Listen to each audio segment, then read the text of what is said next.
తాకట్లో ఉన్న బంగారాన్ని విడిపించి ఆ రోజున మార్కెట్ ధర కట్టి మిగిలిన డబ్బును మీకు అందిస్తుంది కొమ్మూరి గోల్డ్.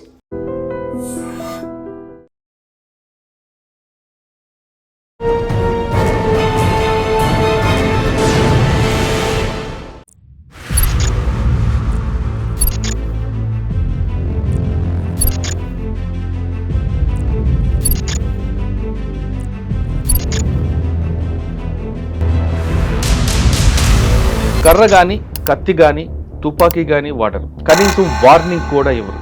కానీ కోట్లాది రూపాయలు కొట్టేస్తుంటారు. అది కేవలం ఇంటర్నెట్ సహాయంతో. వాళ్ళే సైబర్ క్రిమినల్స్. సైబర్ క్రిమినల్స్ ఏ విధంగా మోసాలు చేస్తుంటారు అనే విషయం మనతో మాట్లాడడానికి సైబర్ ఏసీపీ గారు కేవీఎం ప్రసాద్ గారు.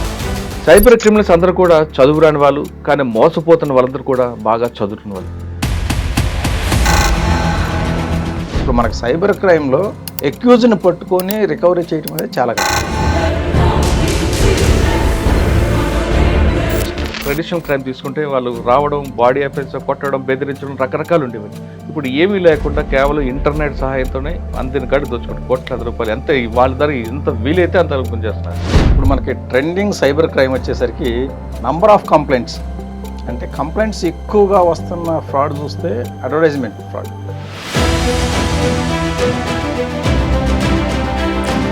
కూడా మన రాజస్థాన్లో ఉంటాయి. ఈ క్యూఆర్ కోడ్ స్కామ్లన్నీ కూడా అడ్వర్టైజ్మెంట్ ఫ్రాడ్స్.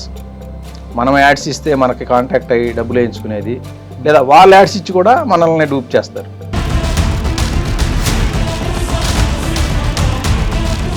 ఇప్పుడు రాజస్థాన్లో భరత్పూర్, ఆల్వార్ డిస్ట్రిక్ట్స్ ఉన్నాయి. ఆ డిస్ట్రిక్ట్స్ ఎలా ఉంటాయంటే మనం డైరెక్ట్గా విలేజ్లోకి పోయి క్రిమినల్ని పట్టుకొని రాలేం. ఆ లోకల్ పోలీసు సహకారం ఉన్నా కూడా విలేజెస్లో పోలీసులు ఎంటర్ కాలేని పరిస్థితులు కొన్ని దగ్గరలో ఉన్నాయి. మీరు అన్నట్లుగానే నా ఫోన్లో కాకుండా ఎక్కడో సిస్టంలో నేను చేసాను, మర్చిపోయాను, ఫ్రాడ్ జరిగింది.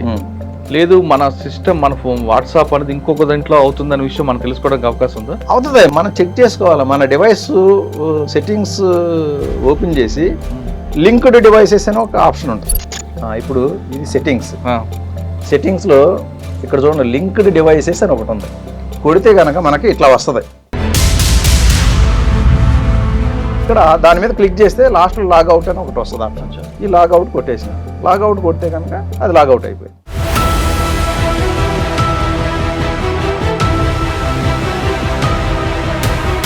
ఇలా బగ్ ఉందో తెలుసా అండి? యాంటీవైరస్, పర్చేజ్డ్ వర్షన్ యాంటీవైరస్ ఉంటే అది చెప్తుంది. లేదు మనది సీడాక్ వాళ్ళది ఎంకా వచ్చి అని ఒకటి ఉంది. ఎంకా వచ్చి యాప్ కూడా మంచి యాంటీవైరస్ లాగా పనిచేస్తుంది. చేసిన వాళ్ళందరూ కూడా బిలో ఇంటర్మీడియట్ 10th క్లాస్ కనిపిస్తున్నారు. విక్టిమ్స్ అందరూ కూడా హైలీ ఎడ్యుకేటెడ్ కనిపిస్తున్నారు. రెగ్యులర్గా ఆన్లైన్ ఉంటారు, బాగా చదువుకున్న వాళ్ళు. అసలు ఆ వేరియేషన్ ఎందుకు వస్తుందండి? దీనికి అసలు సైబర్ క్రైమ్కి మెయిన్ 2 ఇష్యూలు. ఒకటి అవేర్నెస్ లేకపోవటం, రెండవది అత్యాశ.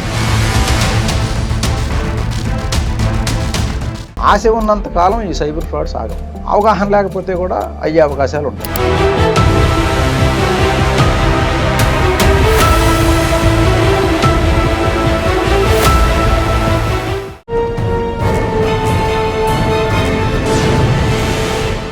Welcome to I dream. కర్ర కానీ కత్తి కానీ తుపాకీ కానీ వాడరు, కనీసం వార్నింగ్ కూడా ఇవ్వరు. కానీ కోట్లాది రూపాయలు కొట్టేస్తుంటారు. అది కేవలం ఇంటర్నెట్ సహాయంతో. వాళ్ళే సైబర్ క్రిమినల్స్.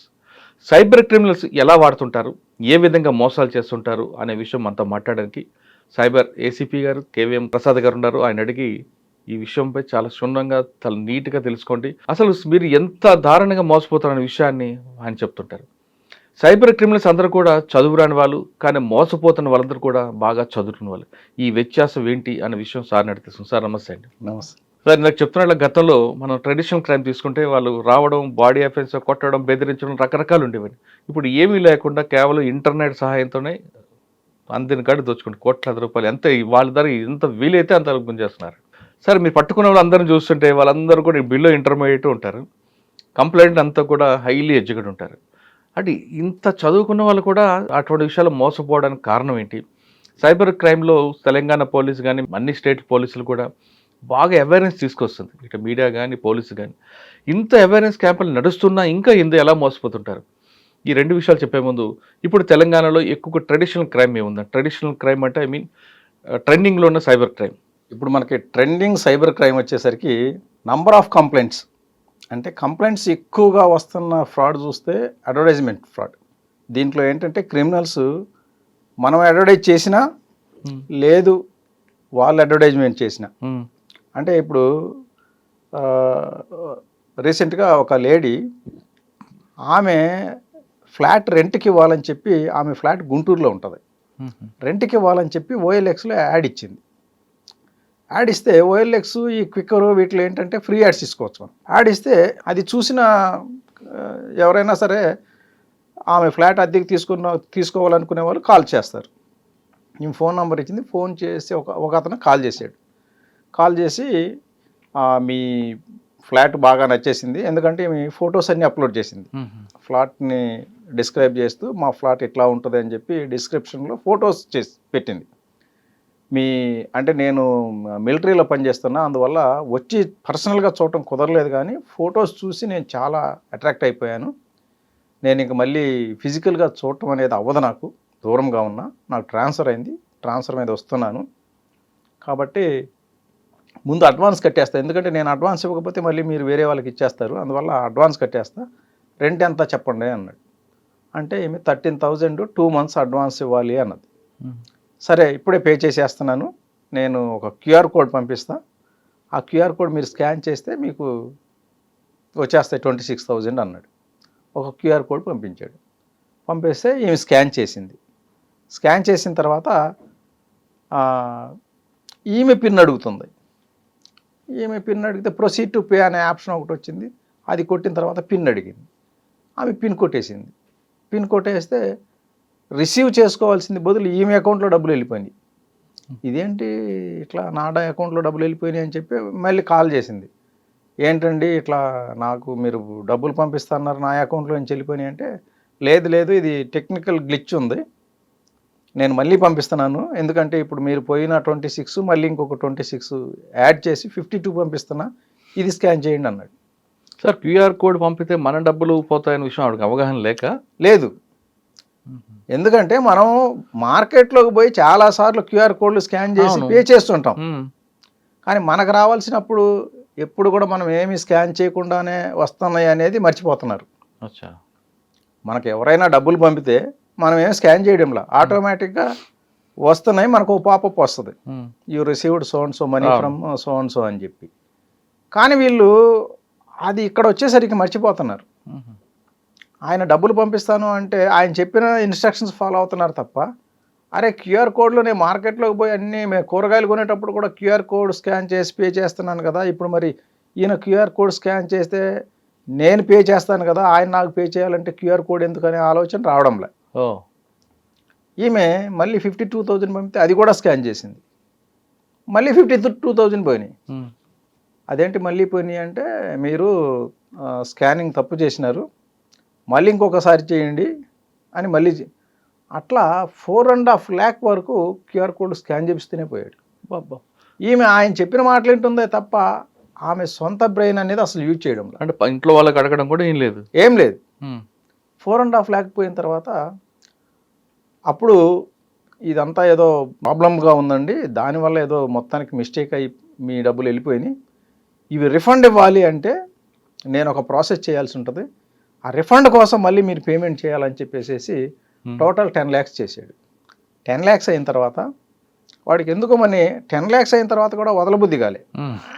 ఒక పని చేయండి, లాస్ట్లో ఒక 2 lakhs ఈమె దగ్గర అకౌంట్లో డబ్బులన్నీ అయిపోయినాయి, నా అకౌంట్లో డబ్బు లేవు బాబు అంటే, ఒక పని చేయండి, ఎందుకంటే ఒక 2 lakhs మీ ఫ్రెండ్ ఎవరి దగ్గర అప్పు తీసుకోండి, ఎందుకంటే మళ్ళీ మీకు 10 lakhs 2 lakhs కడితే కనుక 12 lakhs వచ్చేస్తాయి, ఈ 2 ప్లస్ పోయిన 10 మొత్తం కలిపి 12 lakhs వస్తాయి, ఎందుకు మిస్ చేసుకుంటారు, ఈ 2 lakhs కదా, ఒక 2 lakhs కట్టేస్తే 12 lakhs వచ్చేస్తాయి, ప్లీజ్ ఎవరితో ఉన్న అప్పు తీసుకొని కట్టేయండి అంటే, అది కూడా నమ్మేసింది అని వాళ్ళ ఫ్రెండ్కి ఫోన్ చేసి 2 lakhs లోన్ తీసుకుంది. లోన్ తీసుకొని ఆ 2 lakhs కూడా పంపించింది. పంపించిన తర్వాత మళ్ళీ ఏం రాలా. అప్పుడు ఓహో ఇక ఎన్ని లక్షలు కట్టినా కూడా ఇది మనకు రావు, అందువల్ల అప్పుడు అర్థమైంది క్యూఆర్ కోడ్లు స్కాన్ చేస్తే మనకు డబ్బులు రావు, మన డబ్బులు పోతాయి అనేది. అప్పుడు వచ్చి కంప్లైంట్ చేయడం జరిగింది.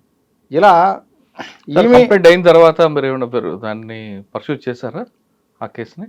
పర్సూ చేసాం. అవన్నీ కూడా మన రాజస్థాన్లో ఉంటాయి. ఈ క్యూఆర్ కోడ్ స్కామ్లన్నీ కూడా అడ్వర్టైజ్మెంట్ ఫ్రాడ్స్. మనం యాడ్స్ ఇస్తే మనకి కాంటాక్ట్ అయ్యి డబ్బులు వేయించుకునేది, లేదా వాళ్ళు యాడ్స్ ఇచ్చి కూడా మనల్ని డూప్ చేస్తారు. ఇవన్నీ కూడా మ్యాక్సిమం. అంటే ఇప్పుడు మీరు చెప్పిన దాంట్లో మనం యాడ్ ఇచ్చి మనం పడ్డాం వచ్చులో, కానీ వాళ్ళు యాడ్ ఇచ్చి ఎలా పడదాం మనం? వాళ్ళు యాడ్ ఇచ్చి ఎలా పడతారంటే వాళ్ళు ఒక కారు పెడతారు. మనకి OLX మొత్తం సెర్చ్ చేస్తే ఆ కారు వేరే దగ్గర దొరుకుతుంది. అదే ఫోటో, అదే నంబరు, మొత్తం యాజ్ ఇట్ ఈజ్ ఉంటాయి. కానీ అందులో 10 లక్షలు చేస్తే ఈయన 2 లక్షలు పెట్టేస్తాడు. బ్రాండ్ న్యూ మెరిసిపోతుంటుంది కారు ఫొటోస్, కానీ 2 lakhs కోట్ చేస్తాడు.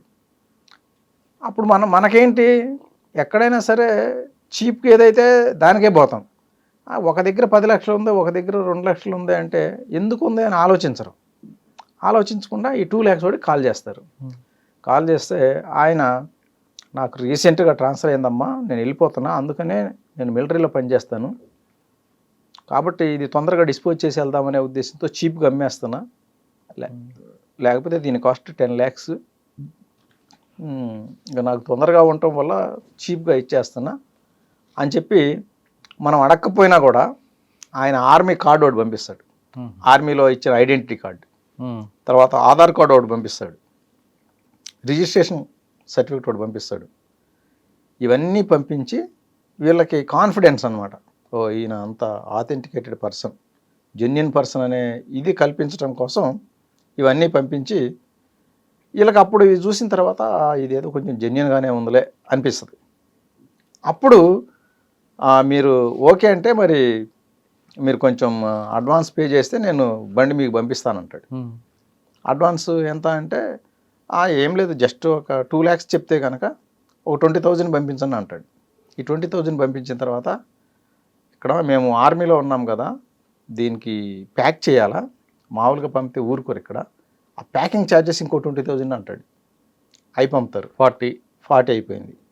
అవి పంపిన తర్వాత ఆర్మీ గేట్ ఛార్జెస్ అని ఉంటుంది, ఎందుకంటే మా ఆర్మీ గేట్లో నుంచి రావాలి అంటే ఆర్మీ గేట్ ఛార్జెస్ కట్టాలా, దీనికి ఒక 40,000 అంటాడు.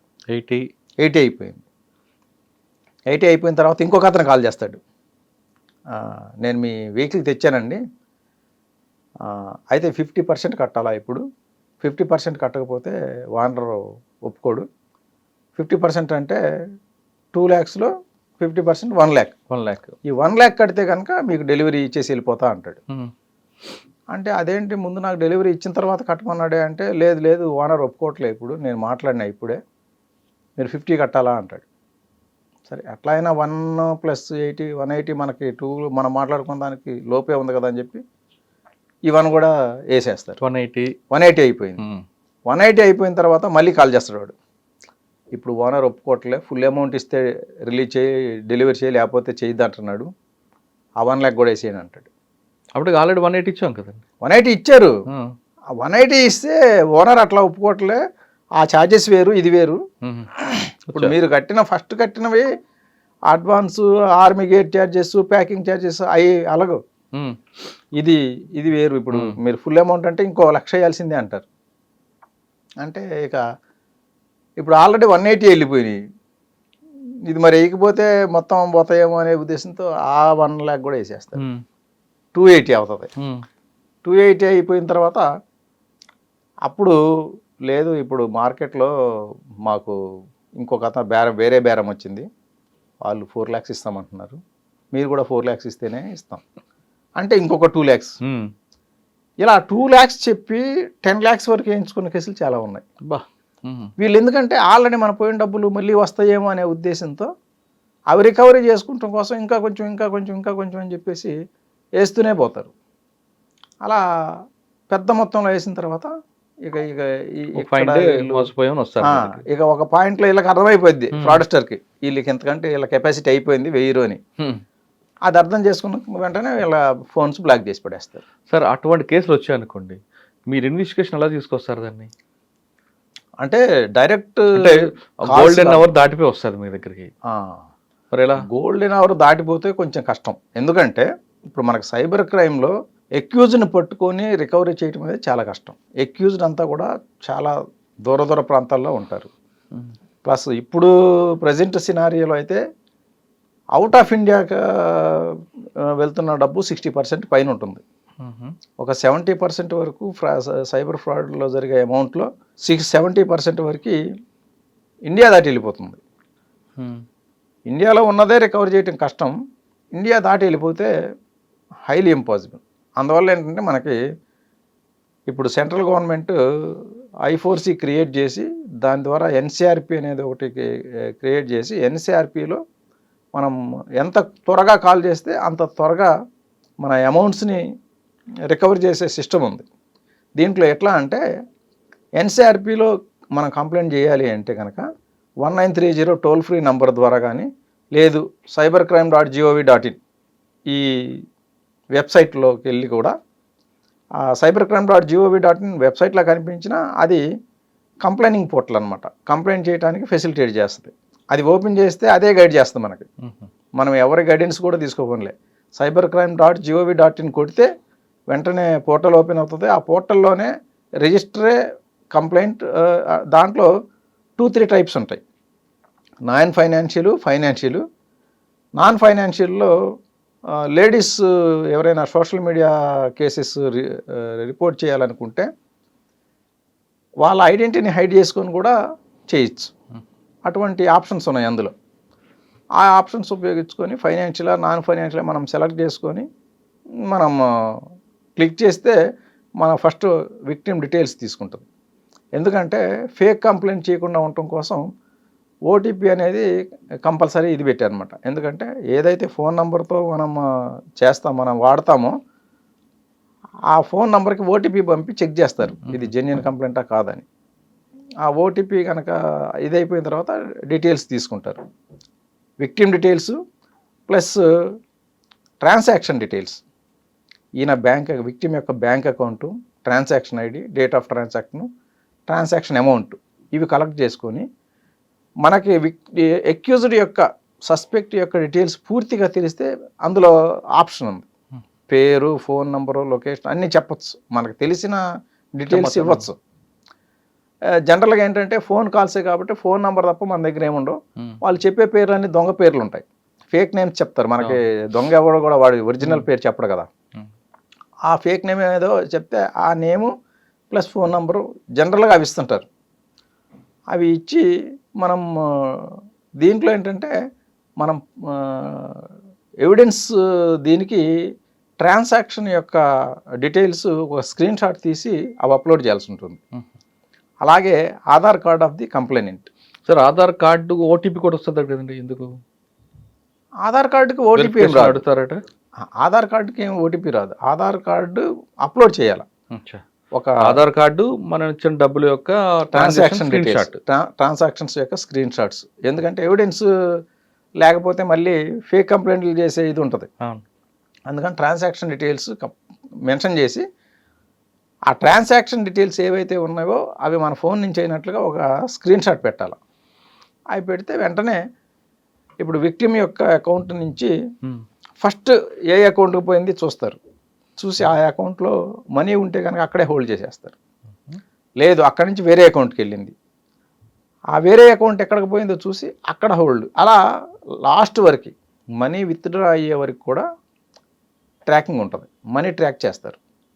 ఎక్కడ ఉంటే అక్కడ హోల్డ్, లేకపోతే ఫర్దర్ ఎక్కడికి పోయిందో చూస్తారు. డ్రా అయిపోతే కనుక విత్డ్రా డీటెయిల్స్ ఇస్తారు.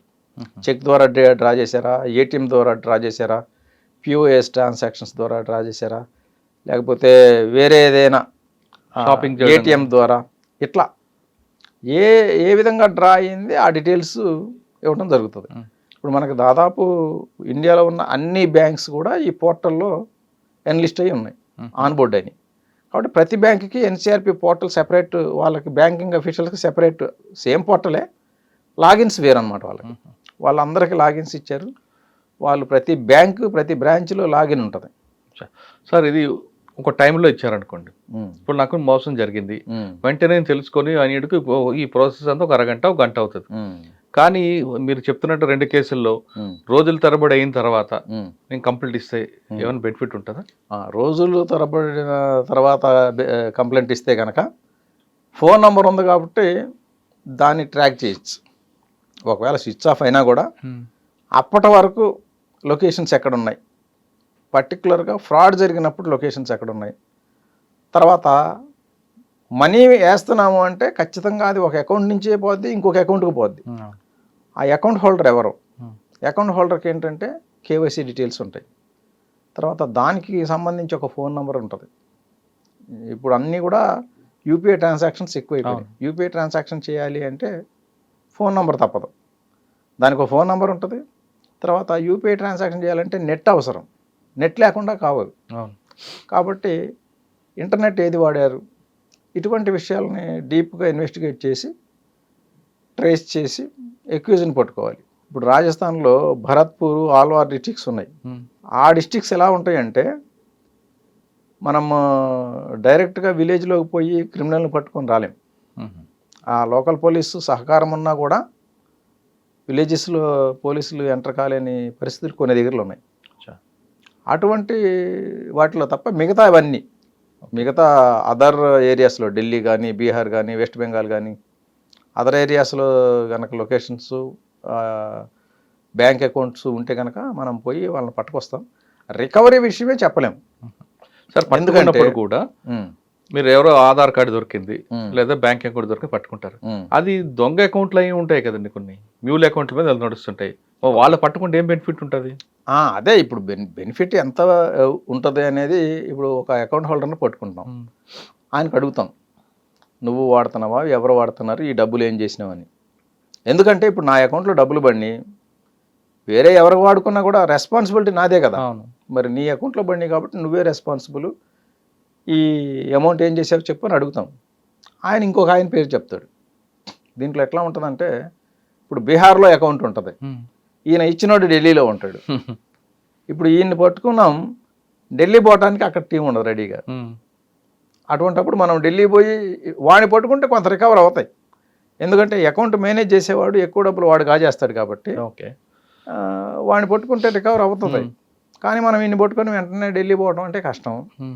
మనం ఢిల్లీ ఒకవేళ సరే ఈయన తీసుకొని బయలుదేరుదామంటే మన లీగల్ ఫ్రేమ్వర్క్ ప్రకారం ఏంటంటే ఇతను అక్కడ కోర్టులో ప్రొడ్యూస్ చేయాలి ఫస్ట్. ఎందుకంటే మనం బీహార్ నుంచి ఢిల్లీ పోవాలంటే 24 hours టైం సరిపోదు. మనం ఏ అక్యూజ్ని పట్టుకున్నా 24 hours లోపు కోర్టు ముందు ప్రొడ్యూస్ చేయాలి.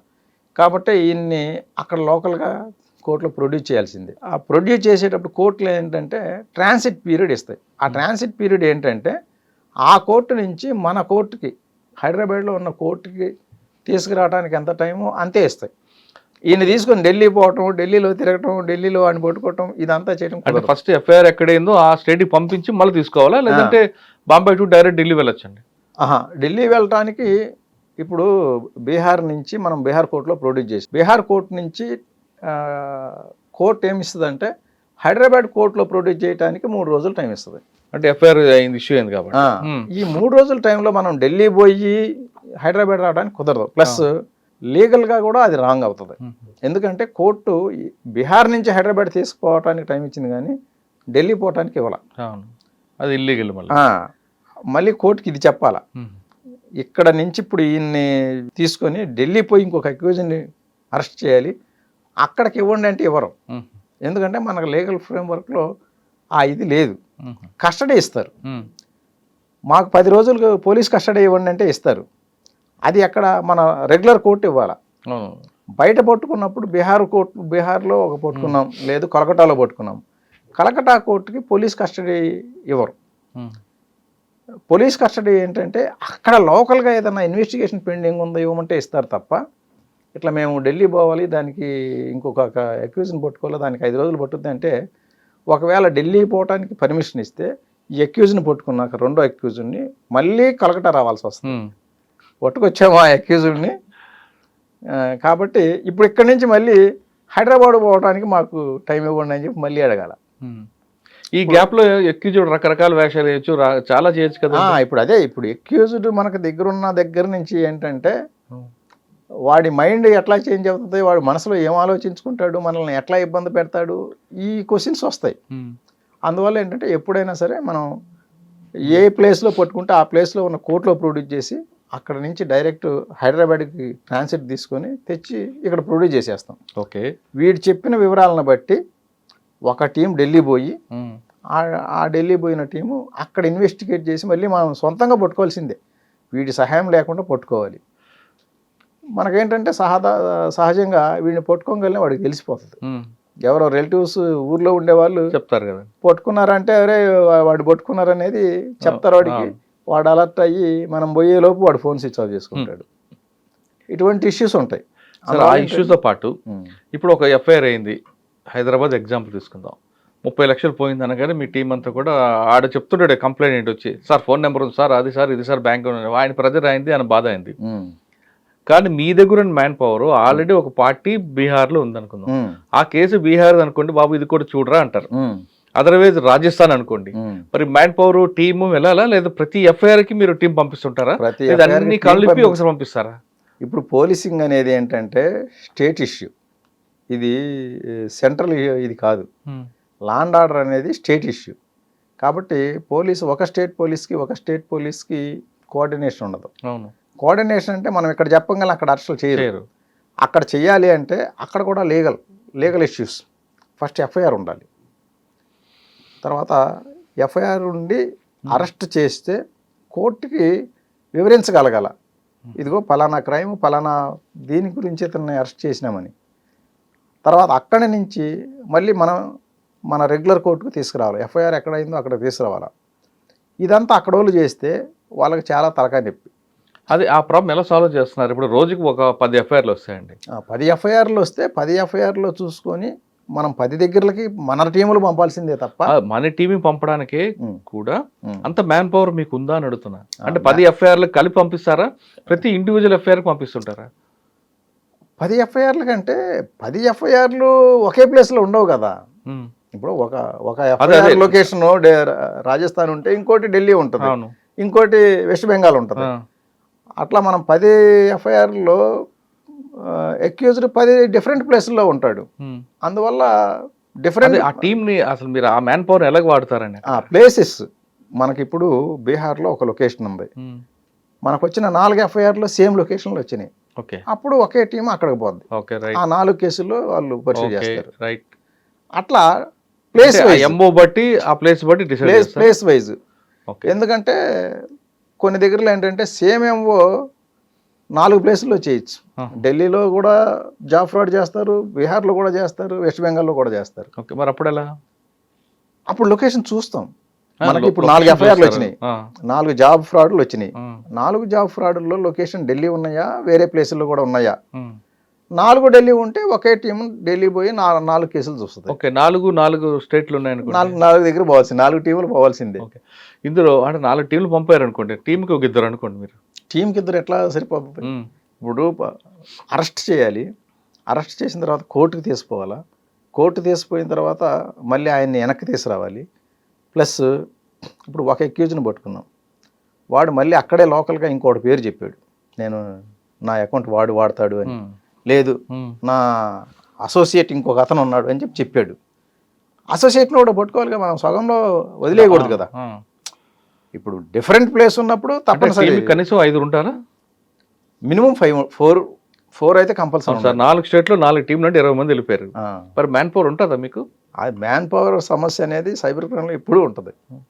మ్యాన్ పవర్ అనేది పెద్ద ప్లస్ హైదరాబాద్ సైబర్ క్రైమే కాదనుకోండి, మొత్తం అన్ని స్టేట్లో రోజు ఎఫ్ఐఆర్లు అవుతున్నాయి. ఆ ఎఫ్ఐఆర్లో కేటగిరీ ఎలా డివైడ్ చేస్తారు అంటే 10 లక్షలు, 5 లక్షలు, లక్ష పోయినోడు కూడా డబ్బులే, 10 లక్షల పోయిన ఉంటారు, ₹1,00,00,000 పోయిన కూడా ఉంటారు.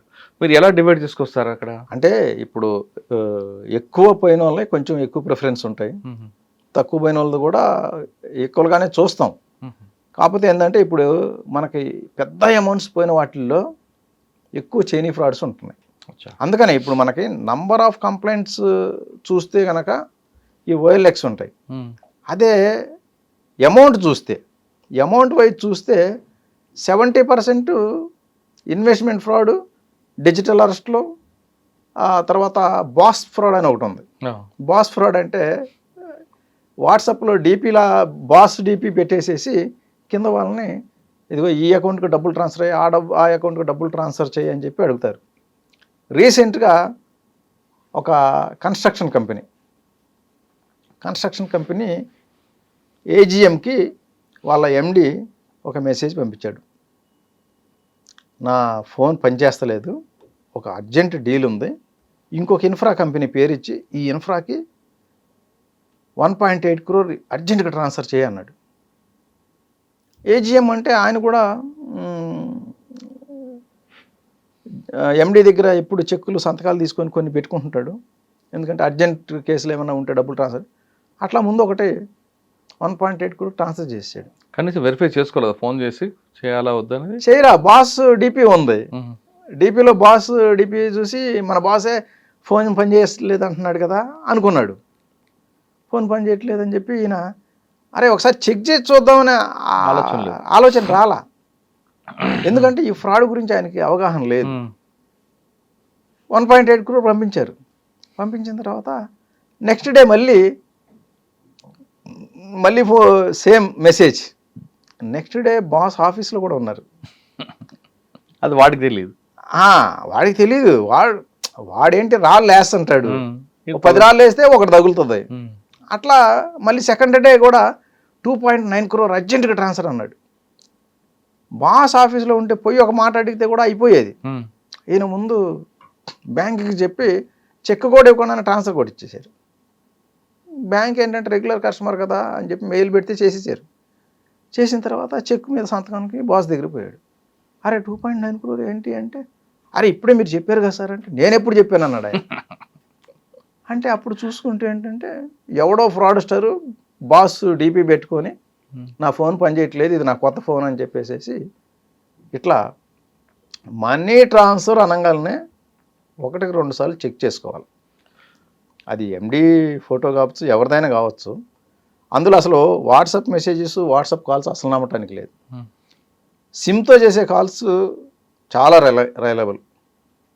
ఎందుకంటే ఇప్పుడు నేనున్నా, నా వాట్సాప్ నా ఫోన్లో ఉంది, నేనేదో పని మీద ఎక్కడో పోయినప్పుడు ఒకసారి ఒక సిస్టంలో కూడా నా వాట్సాప్ ఎనేబుల్ చేశాను. ఎనేబుల్ చేసిన తర్వాత నేను మర్చిపోయా ఆ విషయం, కానీ అక్కడ యాక్టివ్లోనే ఉంది అది. మనం ఒక్కసారి ఒక సిస్టంలో వాట్సాప్ని ఎనేబుల్ చేస్తే మనం లాగౌట్ అయ్యే వరకు అందరూ కంటిన్యూ అవుతూనే ఉంటుంది. నేను మర్చిపోయినా. ఆ సిస్టమ్ ఆపరేట్ చేసేవాడికి ఏంటంటే, సార్ డీపీ మన వాట్సాప్ మన దగ్గర ఉంది కదా, ఒక మెసేజ్ చేసి చూద్దామని చెప్పేసి ఎవరికో మెసేజ్ చేసాడు. వాళ్ళకి తెలియదు కదా ఇట్లా వాట్సాప్ నా దగ్గర ఉంది, ఆ సిస్టంలో కూడా ఉందని. వాళ్ళు నిజమైనా నమ్ముతారు, లేదు కాల్ చేసి కూడా మాట్లాడచ్చు. అందువల్ల అదే ఫోన్ అయితే సిమ్ కార్డు 2 ఫోన్లో సిమ్ కార్డు పనిచేయదు. ఒకటే ఫోన్లో ఒకసారి యాక్టివేట్ అయితే ఒక డివైస్లోనే యాక్టివేట్ అయితే తప్ప 2 డివైస్లో ఒకసారి పనిచేయదు. ఈ వాట్సాప్, టెలిగ్రామ్ వీటితో ఈ డేంజర్ ఉంది. సైమల్టేనియస్గా 3 లాగిన్స్ అవ్వచ్చు. ఓకే. అందువల్ల వాట్సాప్ మెసేజెస్ ఎప్పుడు నమ్మకూడదు. ఒకవేళ మీరు అన్నట్లుగానే నా ఫోన్లో కాకుండా ఎక్కడో సిస్టంలో నేను చేసా, మర్చిపోయాను, ఫ్రాడ్ జరిగింది, లేదు మన సిస్టమ్ మన ఫోన్ వాట్సాప్ అనేది ఇంకొక దాంట్లో అవుతుందనే విషయం మనం తెలుసుకోవడానికి అవకాశం ఉందా? అవుతుంది. మనం చెక్ చేసుకోవాలి. మన డివైస్ సెట్టింగ్స్ ఓపెన్ చేసి లింక్డ్ డివైసెస్ అని ఒక ఆప్షన్ ఉంటుంది. ఆ లింక్డ్ డివైసెస్ మీద కొడితే మనకి మన వాట్సాప్లో మన ఫోన్ కాకుండా ఇంకా అదర్ డివైసెస్లో ఎక్కడెక్కడ లింక్ అయ్యి ఉందో చూపిస్తుంది. దాన్ని మనం లాగౌట్ చేసుకోవచ్చు. ఓకే. ఇప్పుడు మనం పొరపాటున ఎక్కడన్నా వేరే సిస్టంలో లాగిన్ అయినా మనం వచ్చిన తర్వాత మర్చిపోతే, ఒకవేళ అది లాగౌట్ చేయటం మర్చిపోతే కనుక మనం వచ్చిన తర్వాత మన ఫోన్ తీసుకొని చేసేయచ్చు. ఒకసారి మీరు చేసి చూపించగలరా? అదొకటి. కొంతమంది బగ్గులు పంపిస్తుంటారు తెలియకుండా, మనం వాటిని మాటలేంటి ఇవన్నీ చూస్తుంటారు. ఆ బగ్గుండు ఎలా, అది కూడా చూపించండి. ఇప్పుడు ఇది సెట్టింగ్స్లో ఇక్కడ చూడండి, లింక్డ్ డివైసెస్ అని ఒకటి ఉంది. కొడితే కనుక మనకి ఇట్లా వస్తుంది. నాకు ఇప్పుడు చూడండి సార్, ఇందులో 1, 2, 3 3 కనెక్ట్ అయి ఉన్నాయి. ఇవేంటంటే నా ఐప్యాడ్ ఒకటి ఎప్పుడు కనెక్ట్ అయి ఉంటుంది, తర్వాత ల్యాప్టాప్ ఒకటి, నేను వాడే సిస్టమ్ ఒకటి. నాకు ఓ పర్సనల్ సిస్టమ్ ఉంది. ఈ మూడు డివైసెస్ కనెక్ట్ అయి ఉన్నాయి. ఇప్పుడు నేను ఒకటి ఇది వద్దనుకున్నా, ఇక్కడ దాని మీద క్లిక్ చేస్తే లాస్ట్లో లాగౌట్ అని ఒకటి వస్తుంది ఆప్షన్. ఈ లాగౌట్ కొట్టేసిన, లాగౌట్ కొడితే కనుక అది లాగౌట్ అయిపోయింది. ఇప్పుడు రెండే ఉన్నాయి చూడండి. ఇలా మనం ఇవి కూడా లాగౌట్ చేసేసుకోవచ్చు, ఎక్కడున్నాయని చేసుకోవచ్చు. ఇది మీ దాంట్లో లేవు, ఇప్పుడు మీ దాంట్లో 0 ఉన్నాయి, లింక్ టు విండోస్ అని ఉంది, మీ దాంట్లో ఏం లేదు, మీరేమీ కనెక్ట్ చేయలేదు. ఓకే, ఇందులో బగ్ ఉందో తెలుసా అండి? యాంటీవైరస్, పర్చేజ్డ్ వర్షన్ యాంటీవైరస్ ఉంటే అది చెప్తుంది. లేదు మనది సీడాక్ వాళ్ళది ఎంకవచ్ అని ఒకటి ఉంది. ఎంకవచ్ యాప్ కూడా మంచి యాంటీవైరస్ లాగా పనిచేస్తుంది. ఆ ఎంకవచ్ డౌన్లోడ్ చేసుకుంటే, ఎంకవచ్ డౌన్లోడ్ చేసుకున్నా కూడా మనకి అది స్కాన్ చేస్తుంది. ఏమన్నా హిడెన్ యాప్స్ కానీ లింక్స్ కానీ ఏదన్నా కూడా హిడెన్ యాప్స్ కింద చూపిస్తుంది అది. మనం ఎంకవచ్ డౌన్లోడ్ చేసుకొని కూడా మనం అప్పుడప్పుడు చెక్ చేసుకోవచ్చు.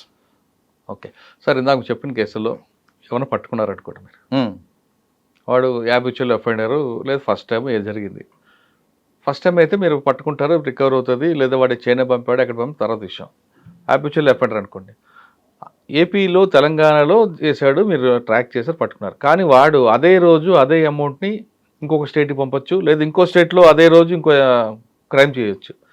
ఇప్పుడు మీరు ఫ్రీజ్ చేసిన అమౌంట్ తెలంగాణ స్టేట్కి వస్తుందా, లేదా ఆల్రెడీ వేరే స్టేట్లో చేసాడు వాళ్ళు కూడా క్లెయిమ్ చేసే అవకాశం ఉందంట? ఇప్పుడు మనకి ఫ్రీ చేసిన అమౌంట్ ఎవరిది అనేది ఎన్సీఆర్పీనే నిర్ణయిస్తుంది. ఓహో, ఎందుకంటే ఇప్పుడు నా అమౌంట్ మీ అకౌంట్కి వచ్చింది, మీ అకౌంట్ నుంచి వెళ్ళిపోయింది, ఎక్కడికి వెళ్ళిందో ఆ అకౌంట్ మీదే నాకు హక్కు ఉంటుంది, మీ దాని మీద పోయినట్లే. ఎందుకంటే నాది 100 రూపాయలు వచ్చింది, 100 రూపాయలు 100 వెళ్ళిపోయింది, ఇక మీ అకౌంట్కి నాకేమీ సంబంధం లేదు. కానీ వాడు రెగ్యులర్గా చేస్తుంటాడు కదండి. చేస్తుంటాడు అక్యూజ్డ్, క్రిమినల్ లైబిలిటీ ఉంటుంది, మీ అకౌంట్లో క్లెయిమ్ చేయడానికి రాదు. ఓహో, ఆ 100 రూపాయలు పోలీసులు ఫలానా ఏఎన్ అఫెండర్ కొన్ని స్టేట్లో చేశాడు, మీరు రికవరీ తెలంగాణ చేశారు, కానీ మా స్టేట్లో కూడా వాంటెడ్ కాబట్టి ఆ ప్రాపర్టీ మీద ఆ ఫ్రీ చేయమంటే మాకు రైట్స్ ఉన్నాయని వస్తుంటారట కదా. అది ఇప్పుడు ఎన్సీఆర్పీ రూల్స్ అండ్ రెగ్యులేషన్స్ ఫాలో అయితే ఆ ఇష్యూస్ రావు. ఎప్పుడు వస్తాయి అంటే, ఇప్పుడు నేను ఒక అకౌంట్కి వేసా, 1,00,000 రూపాయలు వేసా, మీరు కూడా 1,00,000 వేసారు, ఈయన 1,00,000, ఆయన 1,00,000, మొత్తం 5 లక్షలు వచ్చి పడినాయి. 5 లక్షలు వచ్చి పడే వరకు 5 మంది డబ్బులు అట్లే ఉన్నాయి. తర్వాత ఒక 50,000 బయటికి వెళ్ళిపోయింది, ఇంకొక 50,000, ఇంకొక అట్లా 2.5 లక్షలు వెళ్ళిపోయినాయి.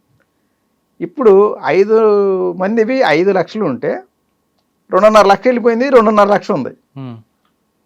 ఈ 2.5 లక్షలు ఎవరిది అనేది డిసైడ్ చేయడం కష్టం, ఎందుకంటే 5 మందిది వేసే వరకు ఉన్నాయి, తర్వాత అందరి పడిన తర్వాత 2.5 లక్షలు వెళ్ళిపోయినాయి, 2.5 ఉన్నాయి. అటువంటప్పుడే ఇష్యూస్ వస్తాయి. అటువంటి ఇష్యూస్ ఎలా షార్ట్ అవుట్ చేస్తారు? అటువంటి ఇప్పుడు మన I4C వాళ్ళు ఏం చేసినారంటే, అందరూ పడింది 5 లక్షలు, ఉన్నది 2.5 lakh, కాబట్టి దీంట్లో 50% ఉన్నాయి, 5 మందికి 50% డిస్ట్రిబ్యూట్ చేసేస్తారు. అది కరెక్ట్ అయిన ఇదే కదా. అవును సార్, అదే ఎక్యూజ్డ్ వాడు పర్సనల్ ఇష్యూకో లేదా ఇంకోటో లేదా అవసరంటకో అందులో డబ్బులు షేర్ చేశాడు ఒకటి, కానీ వాళ్ళకి తెలియదు వీడు ఎక్యూజ్డ్ అని తెలియదు, వాళ్ళకి డబ్బులు వచ్చాయి, వాళ్ళకి ఇవ్వాల్సిన డబ్బులు తీసుకున్నారు, కానీ వాళ్ళని కూడా క్లెయిమ్ చేస్తున్నారట కదా పోలీసు. ఇప్పుడు దీనికోసమే GRM అని ఒక పోర్టల్ పెట్టినారు, గ్రీవెన్స్ రెడ్రెసల్ మాడ్యూల్ అని చెప్పేసి సెంట్రల్ గవర్నమెంట్ మన I4C వాళ్ళు ఒక కొత్త మాడ్యూల్ తెచ్చినారు. ఇప్పుడు ఎందుకంటే నా అకౌంట్ ఉంది, నా అకౌంట్ నేనేదో గుజరాత్ వాళ్ళు నాకు ఒక 30,000 20,000 ఏదో నాకు పంపాల్సిన విషయం పంపించారు, నా అకౌంట్ ఫ్రీజ్ అయిపోయింది.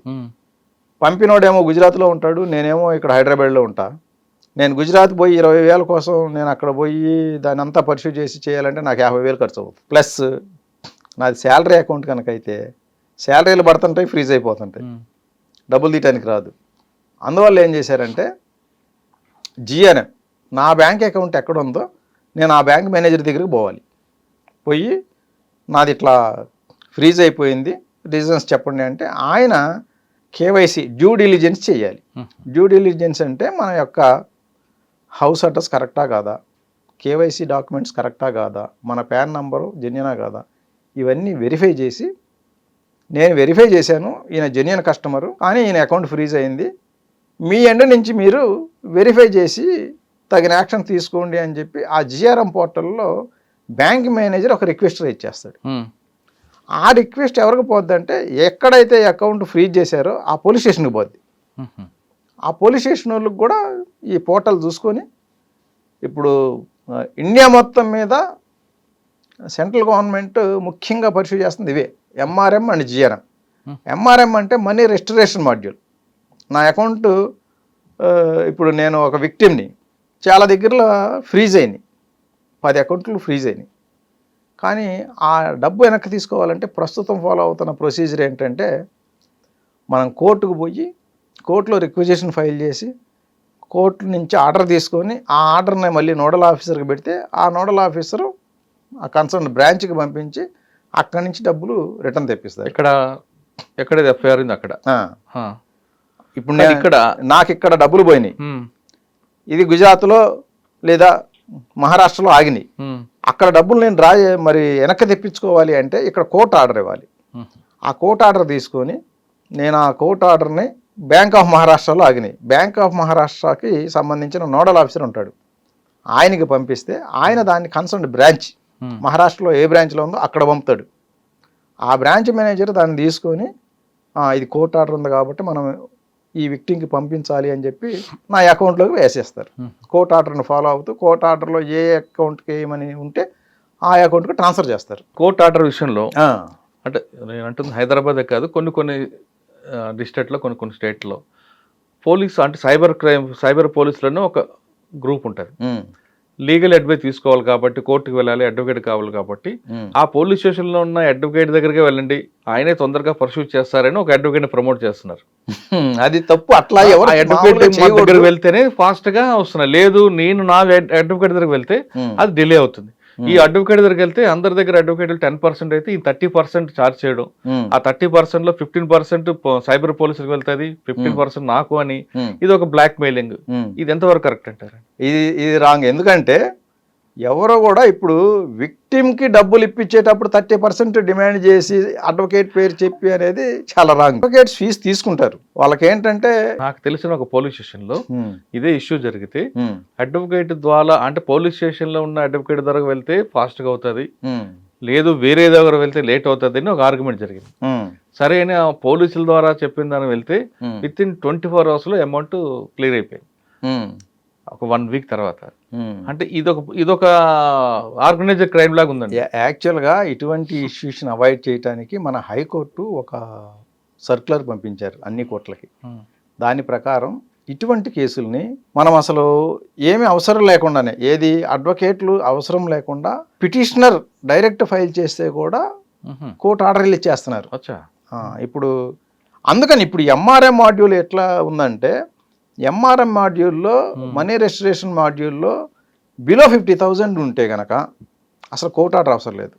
ఈవెన్ ఎఫ్ఐఆర్ కూడా లేకున్నా కూడా ఇప్పుడు నేను ఒక 1 lakh ట్రాన్స్ఫర్ చేశా, తర్వాత అది ఫ్రాడ్ అని తెలిసింది, కంప్లైంట్ చేశా, దాంట్లో 50,000 ఆగినాయి, 50,000 వెళ్ళిపోయినాయి, 50,000 ఆగినాయి అవతల అకౌంట్లో.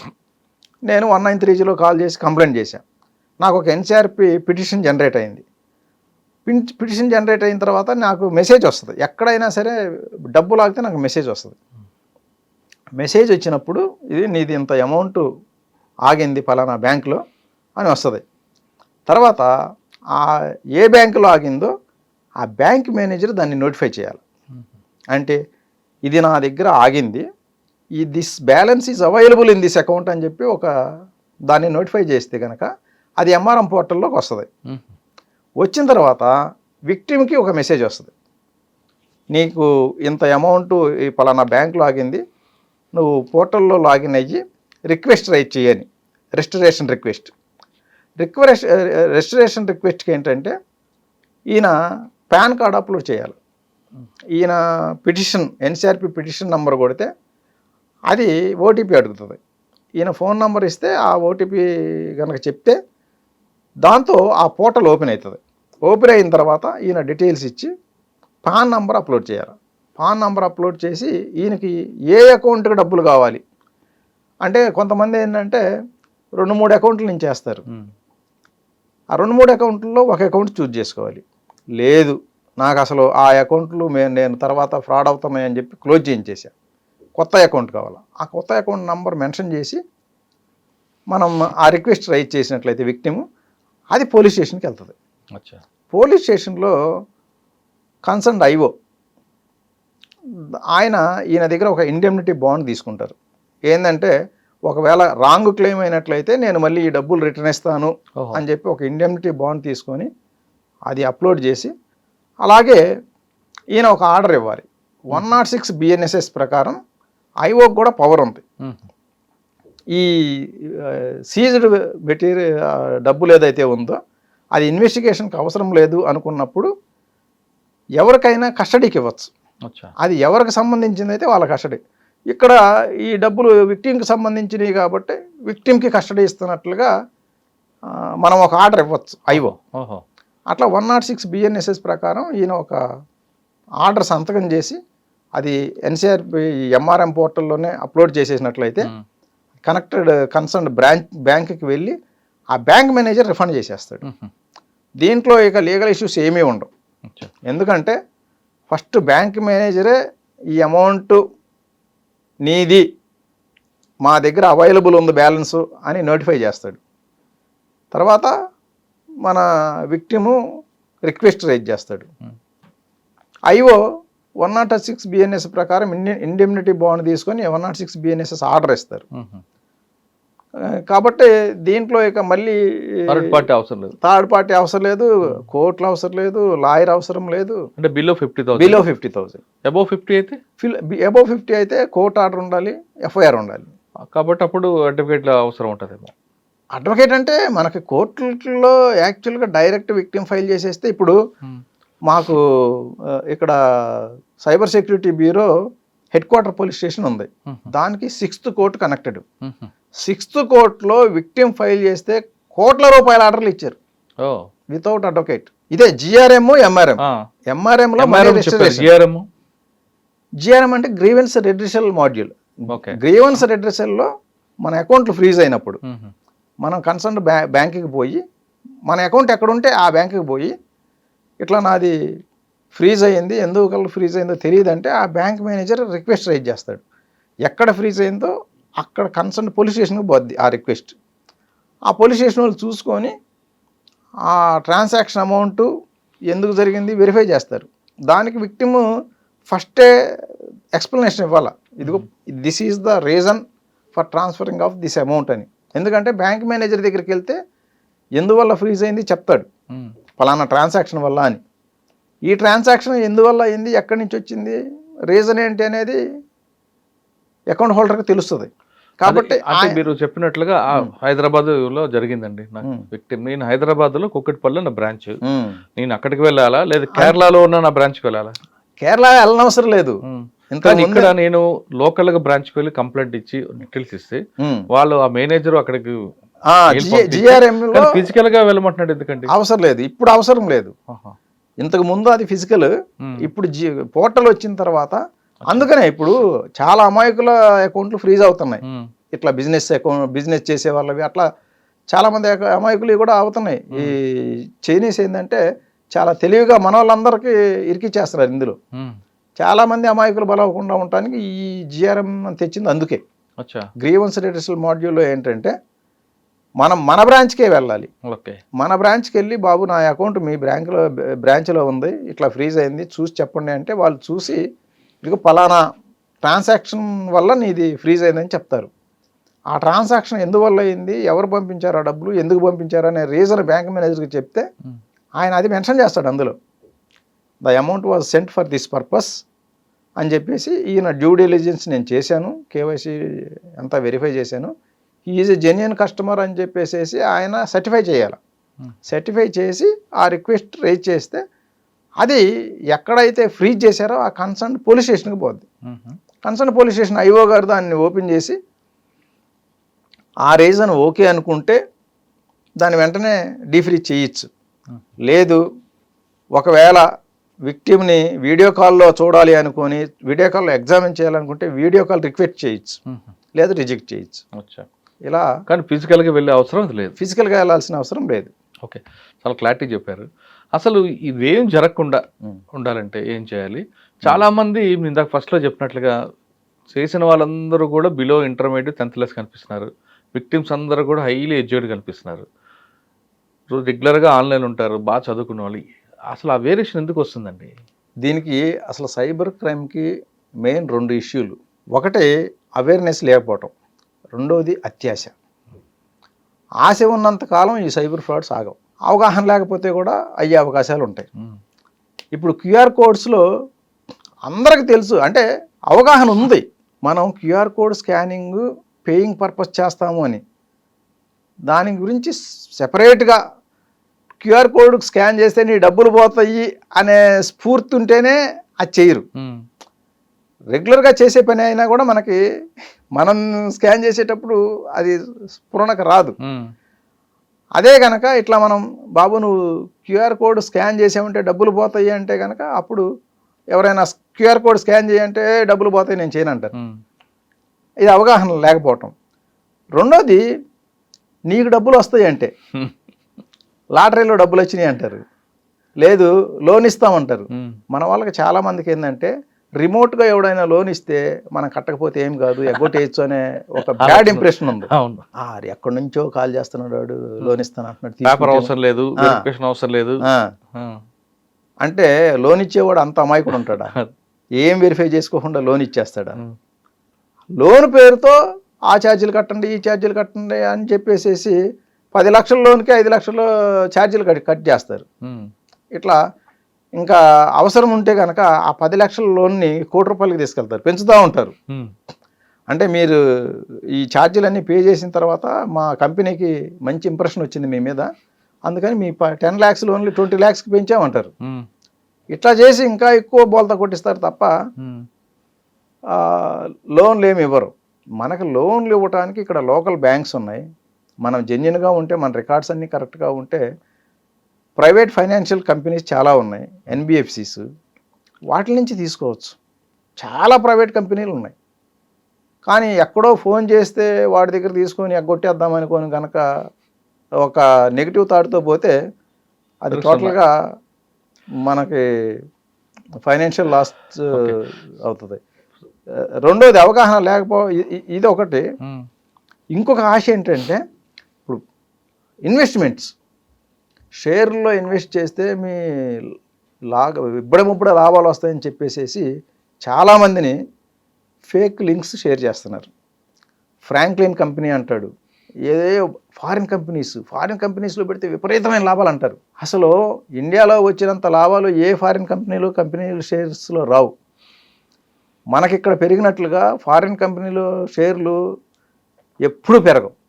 అక్కడ ఎప్పుడు స్టాండర్డ్ గ్రోత్ ఉంటుంది తప్ప 500 ఉన్నది 5,000 ఎప్పుడు కాదు.